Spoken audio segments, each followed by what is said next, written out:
'cause you were born with mischief in your eyes and fire in your veins.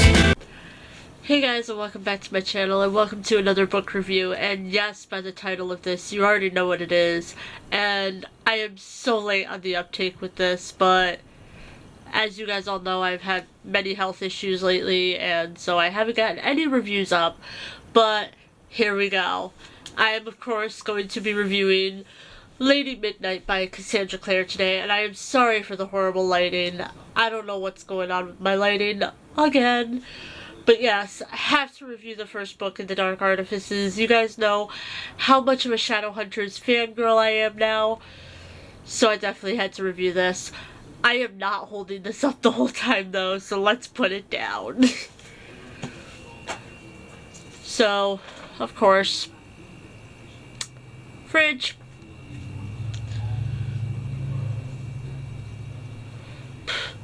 So, this book is 720 pages long, and of course was released last month, and I didn't get a review out. Literally, I don't know what happened with this one. This one I have no excuse for at all.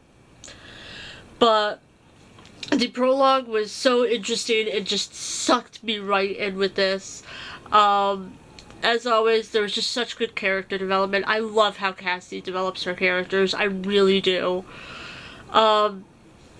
Malcolm kept making me crack up, and yes, I have my little paper with everything on it. I loved Emma and Jules' special way of talking. It brought something different to the story. Like, it wasn't the same thing as Mortal Instruments or Infernal Devices. There was something different in this. Although, I have to ask, did anyone else get really annoyed with Arthur's forgetfulness? I don't know why, Arthur just made me, I couldn't stand him after a while.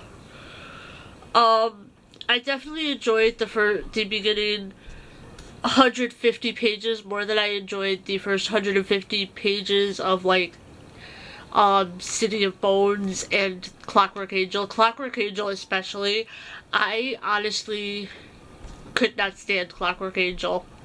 That's just me. I know a lot of people have different opinions on it, but reading City of Bones and then immediately, like, reading the first three, you know how I read them. I read in publication order, and I power read these. So, jumping from Mortal Instruments straight into Infernal Devices, I just did not like Clockwork Angel, but absolutely loved this book. It was so much better, in my opinion. I definitely loved getting to see Magnus so early on into this, and getting to see what he was up to, what him and Alec were up to. It was so cool. As always, the action was just so good in this. I love the action in these books. Just so well written. I did enjoy that there was such a mix of relationships. You know, there was different types of relationships in this, be it friendships, lesbian, gay, all those kind of relationships in there. I really enjoyed seeing that in such a popular book. And I know, like, I've said that before about Magnus and Alec's relationship, but there was more than just them in this, and I really enjoyed that. I felt so bad for Julian at parts of this because of Arthur making him, kind of mistaking him for his father. Like I said, Arthur annoyed me in this book. That forgetfulness was so bad. Definitely Mark's attempt at cooking made me crack up. I was dying. It was so funny seeing him reading him trying to cook, and the kids' reactions to it and all this other stuff. It was just so good. I definitely loved getting the flashbacks in this, especially the flashback to when Emma and Julian became Parabatai. That definitely brought something to this that I think it needed. Like, so you weren't just jumping from the very end of City of Heavenly Fire to the very beginning of this.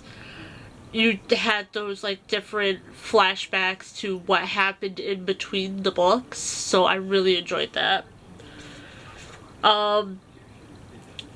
I definitely felt bad for Emma at a certain part of this book. I don't want to say what it was because it would spoil the book. So, if you haven't read this book yet, which, who hasn't? If you're gonna read the series, who hasn't read this yet? Definitely certain flashbacks annoyed me though.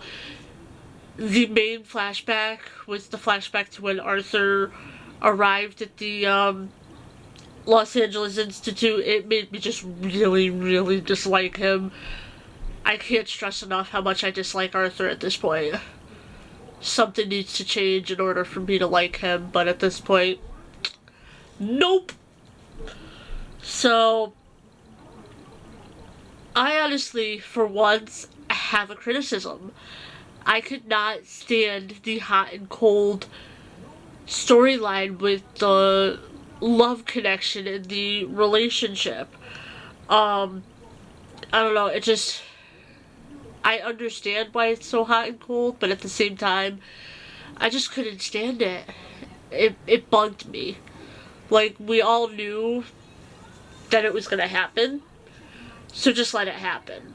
Don't push the hot and cold. But that's okay. I'm gonna get over it now. I was definitely shocked by who the Guardian, aka the bad guy, was in this story. It just really surprised me in the end, and I really shouldn't have been so surprised, but I was definitely surprised because it was not who I was thinking it was gonna be. I definitely loved the final battle a ton. It was so good.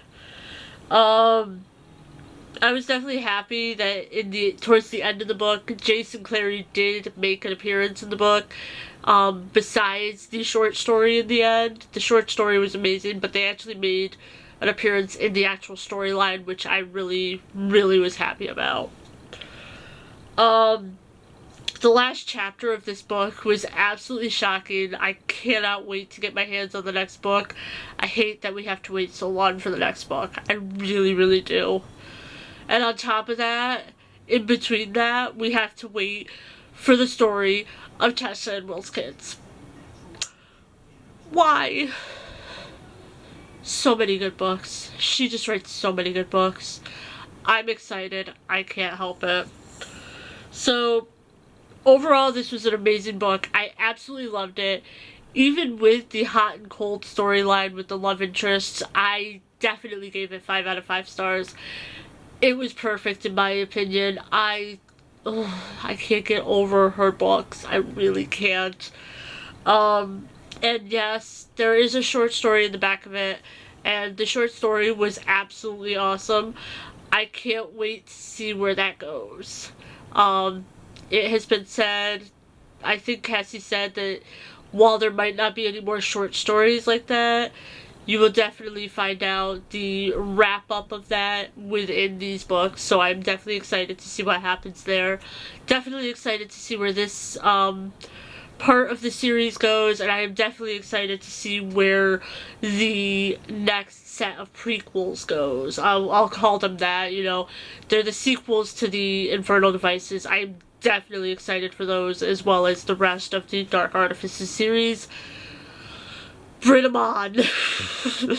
So, that is all I really have to say about this. I hope you guys all enjoyed this video. If you did, give it a huge thumbs up, and I'll see you guys all in my next video.